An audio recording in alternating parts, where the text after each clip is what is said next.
So, you've done it. The men of violence are gathered here, in these halls whose very stones are dedicated to peace. I should not have agreed to host this council.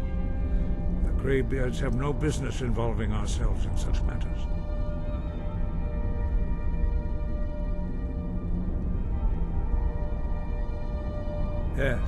Yes. Which is why I allowed this violation of all our traditions. But regrets are pointless. Here we are. Take your seat at the council table, and let us see what wisdom we can find among these warriors of Skyrim.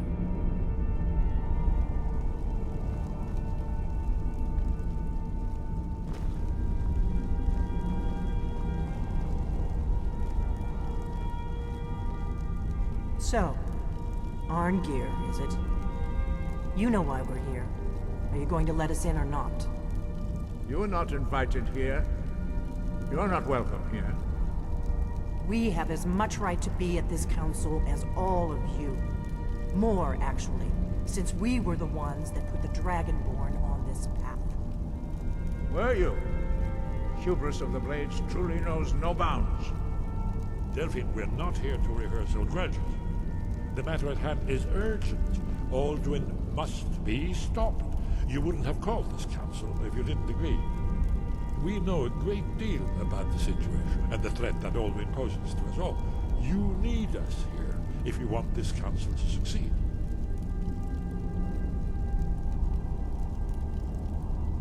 Very well. You may enter.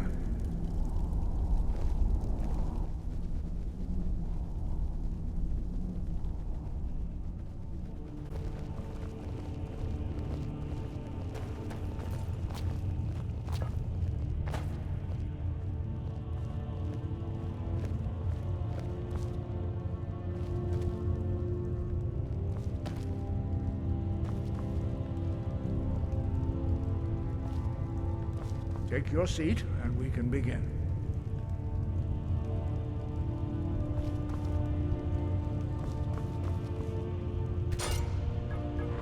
Now that everyone is here, please take your seats, so we can begin. I hope that we have all come here in the spirit of... You insult us by bringing her to this negotiation? You're Chief Talos Hunter? That didn't take long. Here. I have every right to be at this negotiation. I need to ensure that nothing is agreed to here that violates the terms of the White Gold Concordat. She's part of the Imperial delegation.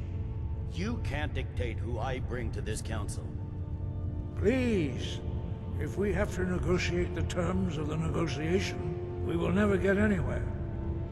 Perhaps this would be a good time to get the Dragonborn's input on this matter. By Esmir's beard, the nerve of those Imperial bastards, eh? To think that I would sit down at the same table with that. Thalmor bitch. Either she walks or I do.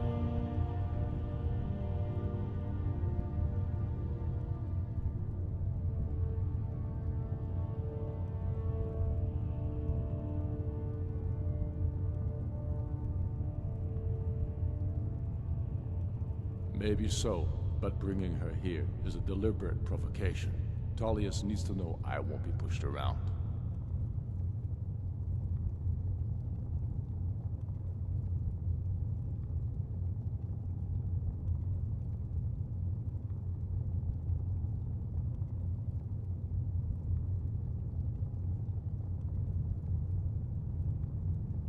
Well said. Very well, Ulfric. Enjoy your petty victory. The Thalmor will treat with whatever government rules Skyrim. We would not think of interfering in your civil war. Ha! Skyrim will never bow to the Thalmor. Unlike your Imperial friends here. You're lucky I respect the Greybeard's counsel, Galmar. Legate, we represent the Emperor here. Sorry, sir. It won't happen again. Now that that's settled, may we proceed? I have something to say first. Here we go. The only reason I agreed to attend this council was to deal with the dragon menace. There's nothing else to talk about, unless the Empire is finally ready to renounce its unjust claim to rule over the free people of Skyrim. I knew he wouldn't be able to We're here resist. to arrange a temporary truce to allow the Dragonborn here to deal with the dragons, nothing more. I consider even talking to the Empire a generous gesture. Are you done? Did you just come here to make speeches, or can we get down to business? Yes, let's get this over with. Are we ready to proceed? Jarl Ulfric, General Tullius. This council is unprecedented. We are gathered here at the Dragonborn's request. I ask that you all respect the spirit of High Hrothgar, and do your best to begin the process of achieving a lasting peace in Skyrim. Who would like to open the negotiations? Yes, let's get down to it. We want control of Markarth. That's our price for agreeing to a truce. So that's why you're here, Ulfric? You dare to insult the Greybeards by using this council to advance your own position? Jarl Elisif. General, this is outrageous. You can't be taking this demand seriously. I thought we were here to discuss a truce. Elisif, I said I'd handle it. Ulfric, you can't seriously expect us to give up Markarth at the negotiating table. You hope to gain in council what you've been unable to take in battle, is that it? I'm sure Jarl Ulfric does not expect something for nothing. Yes, that'd be entirely What out would of the character. Empire want in return? Wait, General, you don't intend to just hand over Markarth to that traitor? This is how the Empire repays us for our loyalty? Enough. First, let's be clear. This council wasn't my idea. I think it's a waste of time. You are a traitor to the Empire, and deserve a traitor's death. But I at least will negotiate in good faith. Since we're all here at your request, I'd like to hear what you think Markarth is worth.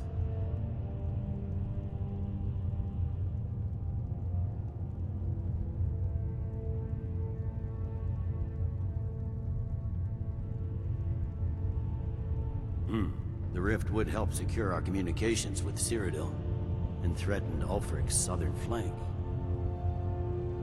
The Dragonborn has spoken, Tullius. Markarth will be ours. Now we'll see if there's anything behind your talk of good faith. You disappoint me, Dragonborn.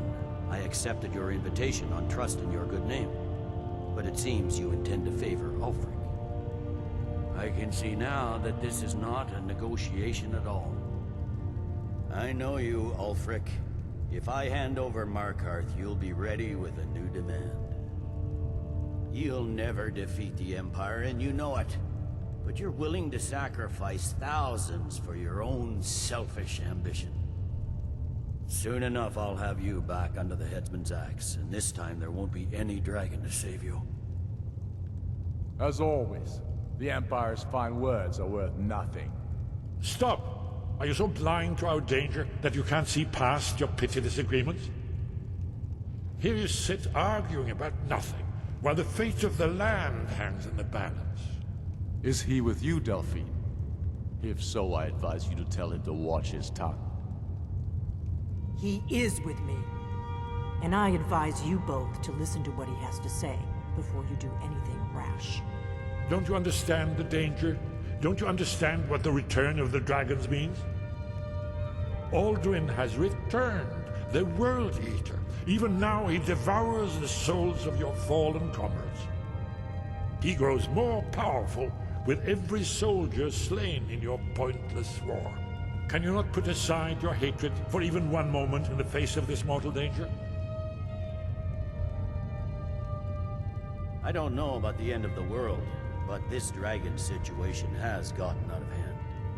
If this truce will help the Dragonborn here put an end to that menace, we both gain. Remember that, Ulfric. Now, back to the matter at hand. You know as well as I do that we can't hand over Markarth on these terms. Swords, bones, where will these demands end? Let's hear it. We want compensation for the massacre at Karthwasten. You slaughtered the very people you claim to be fighting for. True sons of Skyrim would never do such things. Damned Imperial lies. My men would never stoop to such methods, even in retaliation for your This is our butchery. homeland, Tullius. All the blood spilled in this war is on your head. So, Dragonborn, what do you say?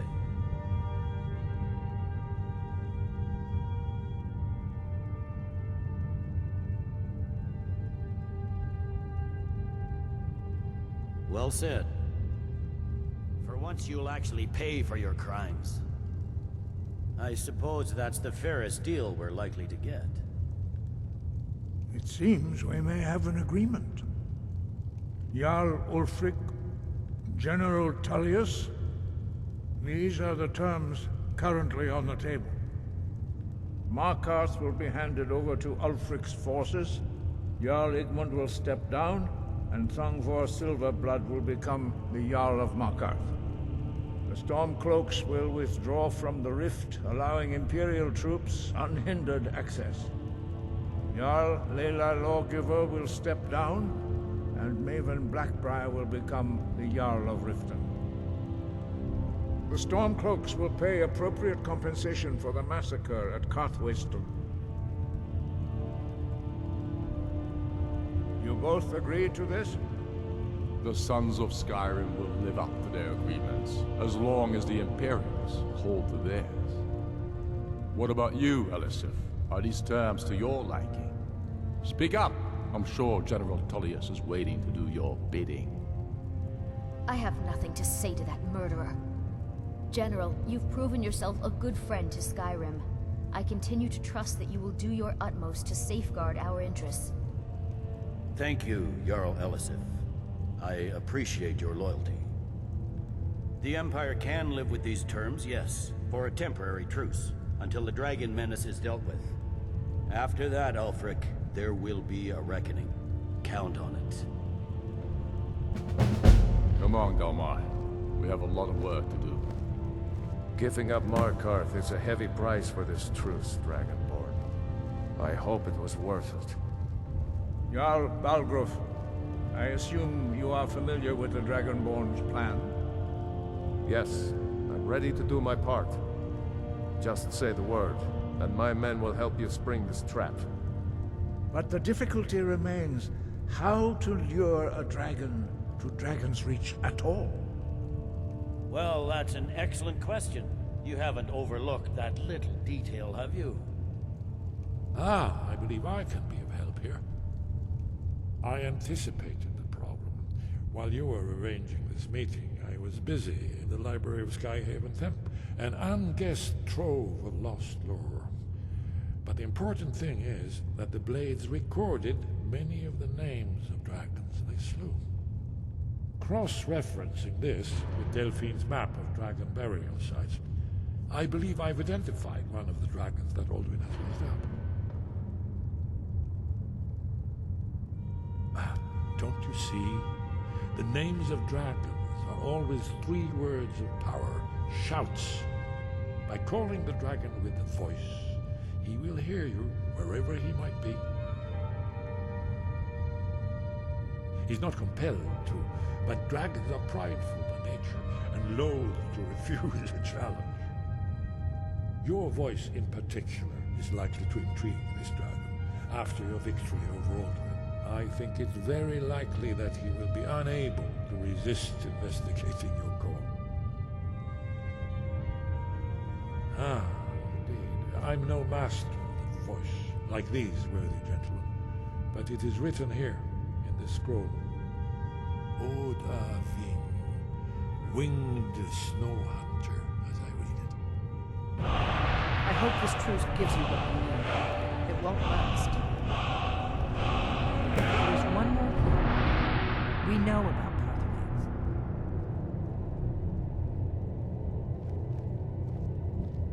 That's fine. We needed his help. Now we don't.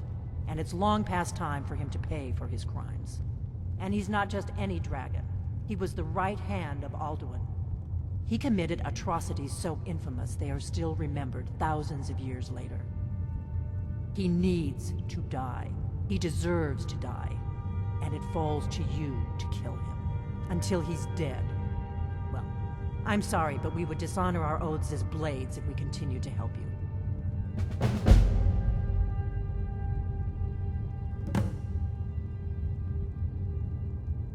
Make your choice, Dragonborn. You're either with us or against us. Here's the big picture. He helped Alduin enslave our ancestors.